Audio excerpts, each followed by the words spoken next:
Sedulur, konten ini saya ambilkan dari Jawa Pos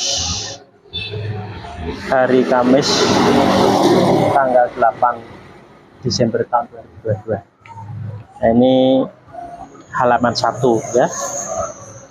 Ruang sipil menyempit rentan praktek kriminalisasi. Ini tentang undang-undang KUHP. Direspon negatif, DPR minta penolak KUHP kaji setiap pasal. Nah, ini. Jadi ini RKUHP, jadi rancangan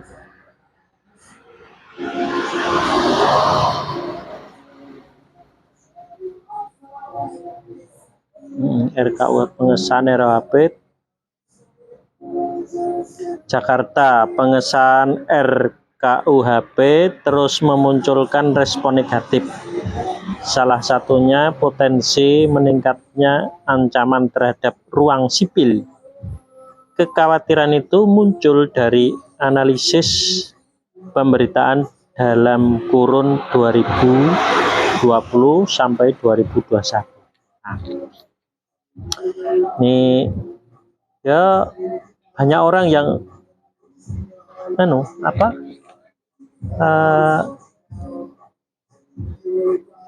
banyak yang protes, tapi yang protes dia orang-orang yang berani saja. Saya tidak berani ya enggak protes ya, seperti itu, legowo. Jadi ini yang protesnya orang yang tidak legowo. Nah, ini saya bacakan terus ya, nanti saya kasih tanggapan dan saya kasih jalan penyelesaiannya untuk meredam lah sebetulnya. Sepanjang rentang waktu tersebut, ancaman terhadap penyempitan ruang sipil cenderung meningkat, ditambah dengan disahkannya KUHP dengan sejumlah pasal kontroversialnya, ungkap Direktur Eksekutif Lembaga Survei Kedai Kopi Kunto Adiwibowo di Jakarta kemarin tanggal 7 bulan 12. Kunto menegaskan KUHP tersebut berpotensi membelenggu kebebasan berpendapat, sehingga berakibat sistem demokrasi di Indonesia semakin mundur. Dia mengatakan bahwa Indonesia adalah negara demokrasi.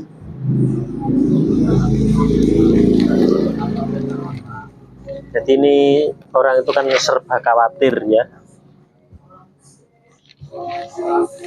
Khawatir lah, padahal orang itu nggak usah khawatir lah, gampang, ngapain tidak khawatir. Namun kebebasan menyampaikan pendapat malah dibelenggu. Dengan produk hukum yang lama saja, lanjut Kunto, banyak masyarakat yang merasa dikriminalisasi. Dia khawatir dengan KUHP tersebut upaya kriminalisasi justru semakin banyak, makin merajalela maksudnya ya. Dari pengamatannya, selama 2 tahun terakhir praktek kriminalisasi banyak muncul pada persoalan tambang dan kemasyarakatan. Dalam forum yang sama, pegiat HAM Sekolah Tinggi Hukum Jentera Asfinawati mengkhawatirkan setelah keluarnya KUHP tersebut, Indonesia menjadi semakin seperti masa Orde Baru atau Orba. Zaman Orba dan sekarang tidak ada bedanya, cetus dia. Asfinawati mencontohkan aksi buruh selama masa Presiden Joko Widodo hanya 1 kali yang bisa digelar di depan istana. Sisanya sampai saat ini hanya mentok di patung kuda yang berjarak hampir 1 kilometer dari istana. KUHP tersebut, kata Asfinawati, juga membuat kerja jurnalis menjadi terancam. 3 tahun lagi, ketika aturan KUHP efektif berjalan, jurnalis bisa terkena pasal pidana karena pemberitaannya. Ada pasal yang menyebutkan apabila informasi belum pasti, berlebih-lebihan menyebabkan kerusuhan bisa terkena pidana. Lah, makanya kalau membuat berita yo jangan ngawur kan gitu. Jadi yang betul-betul ada faktanya saja. Asfinawati menegaskan di dalam UUD 45 disebutkan Indonesia berdasarkan kedaulatan rakyat. Jadi sebelum urusan pemerintah, kedaulatan rakyat harus diutamakan. Secara terpisah, Ketua Komisi 3 DPR Bambang Wuryanto menyatakan bahwa tugas DPR sudah selesai dengan disahkannya RKUHP menjadi KUHP. Bola panas kini dia serahkan ke pemerintah. Jadi pasrahkan kepada pemerintah karena sudah berbentuk KUHP. DPR meminta masyarakat yang menolak KUHP untuk mengkaji, meneliti, dan membaca satu persatu pasal atau ketentuan di dalamnya. Bambang Pacul, sapaan akrab Bambang Wuryanto, mengatakan pihaknya tidak pernah menyatakan bahwa RKUHP merupakan pekerjaan yang sempurna karena itu adalah produk dari manusia, jadi tidak akan pernah sempurna, terangnya. Jika ada yang menemukan kekurangan yang mengganggu, tidak sepakat dengan pasal yang ada, menurut Bambang mereka bisa menempuh jalur hukum, yakni datang ke MK untuk mengajukan uji materi. Tidak perlu demo, tempuh jalur hukum saja, tuturnya. Bambang menambahkan RKUHP yang sudah disahkan itu akan menjadi rujukan dalam penegakan hukum. Sementara itu, Menteri Hukum dan HAM Menkumham Yasona Laoly menegaskan bahwa pengesahan RKUHP merupakan momen bersejarah dalam penyelenggaraan hukum pidana di Indonesia. Setelah bertahun-tahun menggunakan KUHP produk Belanda, saat ini Indonesia telah memiliki KUHP sendiri. Ini produknya Indonesia sendiri, jadi tidak dumpleng dari produk zaman Belanda.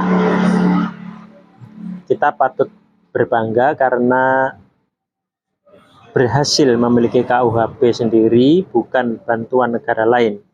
Jika dihitung dari mulai berlakunya KUHP Belanda di Indonesia tahun 1918, sudah 104 tahun sampai saat ini. Indonesia sendiri telah merumuskan pembaruan hukum pidana sejak 1963, ungkapnya dalam keterangan tertulis kemarin. Menurut Yasona, produk Belanda tersebut sudah tidak relevan dengan kondisi dan kebutuhan hukum pidana di Indonesia. Hal itu menjadi salah satu urgensi pengesahan RKUHP. Dia pun menegaskan bahwa KUHP yang baru disahkan telah melalui pembahasan secara transparan, teliti, dan partisipatif. Yasona mengakui bahwa perjalanan penyusunan RKUHP tidak selalu mulus. Pemerintah dan DPR sempat dihadapkan dengan pasal-pasal yang dianggap kontroversial. Misalnya pasal penghinaan presiden, pidana kumpul kebo, pidana santet, vandalisme, hingga penyebaran ajaran komunis. Namun lanjut dia, pasal-pasal dimaksud telah melalui kajian berulang secara mendalam. Nah,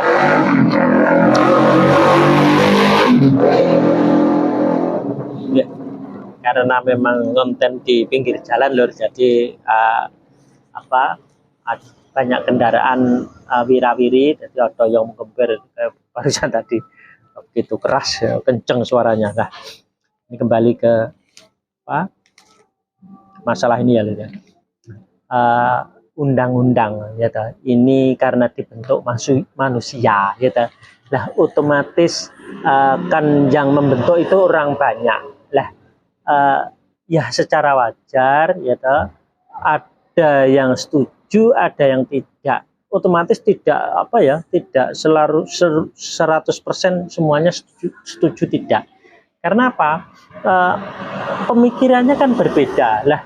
Sedangkan yang berbeda, perbedaan itu kan apa ya? Itu kan diambil jalan tengah, ya, diambil jalan tengah. Otomatis kan ada pemaksaan kehendak. Nah, yang banyak otomatis yang menang, yang sedikit yang kalah. Nah, yang kalah itu harus menerima. Ini loh. Jadi kalau nanti protes terus, ya tidak akan selesai, gitu loh. Ya kita manut aja ya sama undang-undang. Ya bukannya kita terus menyerahkan, tapi kan ini sudah dikasih apa ya, sudah dikasih penjelasan. Jadi siapapun yang kalau tidak terima bisa mengajukan ke MK. Nah di sini. Jadi karena memang secara keseluruhan tidak mungkin orang banyak itu semuanya setuju, tidak ya toh. Pasti berapa persen ada yang tidak setuju, itu wajar lah. Sebetulnya gini aja ya toh, ya karena memang yang kalah itu kalah suara gitu. Kalah suara otomatis tidak dipakai teorinya, mungkin kan gitu ya toh. Nah yang menang suara yang akan dijalankan lah, itu gitu aja, udah lah, nanti terus tinggal apa ya, tinggal ngikuti apa peraturannya. Nah, ini kan yang tidak apa ya, yang tidak menerima ini otomatis itu bentukan dari apa ya, dari orang tua. Yang satu memaksakan kehendak, yang satunya harus menerima lah ini. Jadi orang itu karpe ingin menang, semuanya ingin menang, kan tidak mungkin, kan harus ada yang kalah gitu loh.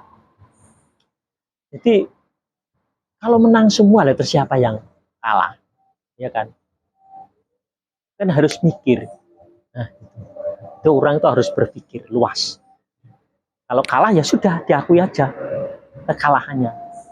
Jangan terus ngeyel ingin menang lah. Nanti yang sini juga tidak akan mengalah juga lah. Ini loh bagaimana agar teori ini semua diterima, ya toh? Gampang, ya toh?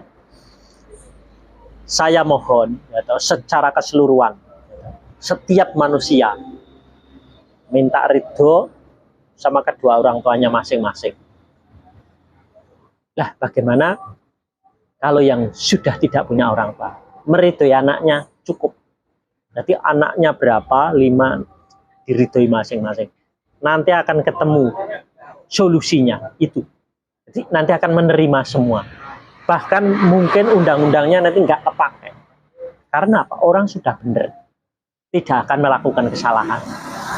Jadi undang-undang ini nanti nggak kepakai, percuma ada undang-undang. Karena apa? Orangnya sudah benar, sudah tidak melakukan kesalahan. Kalau sudah menerapkan teori Ridho Basrasumela, karena jalannya lurus, nggak mungkin bengkok. Nah teorinya gitu aja, tidak sulit untuk menyelesaikan ini. Jadi, nah orang itu tidak menerima atau tidak menerima itu karena apa? Karena semuanya inginnya menang, nggak ada yang ingin kalah. Nah, lah kalau pakai teori Ridho Basrasumela, teori saya, ya setelah itu orang akan legowo, akan ngelenggono. Nah, di situ. Jadi manut, gitu loh. Malah ke jalan yang lurus dia tidak akan melanggar. Jadi hatinya jernih soalnya jernih sekali, jadi tidak melenceng ke jalan yang lurus. Jadi ada undang-undang apapun dia tidak menghiraukan, dia memang jalan lurus, jalan surgawi otomatis. Nah, sing protes-protes kan takut kalau dia kesalahan gitu loh. Karena dia takut. Nah, sing menjalankan lurus tidak bakal takut. Undang-undang apapun, setajam apapun dia tidak penting loh. Perjalanan sudah lurus.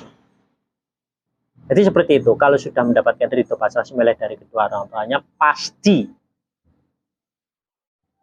Jadi saya pastikan lurus. Selama masih dalam ridho terus. Makanya diterapkan secara kontinu setiap hari, Ridho Basrasumela. Itu. Secara kontinu, gitu, lah itu nanti akan lurus, tidak akan belok-belok gitu. enak, nyaman, ya. Apapun dipermudah oleh Yang Maha Kuasa. Oke. Tanpa ada kesulitan apapun gitu. Nah, kalau setelah keluar sedikit langsung masuk aja lagi, minta ridho lagi.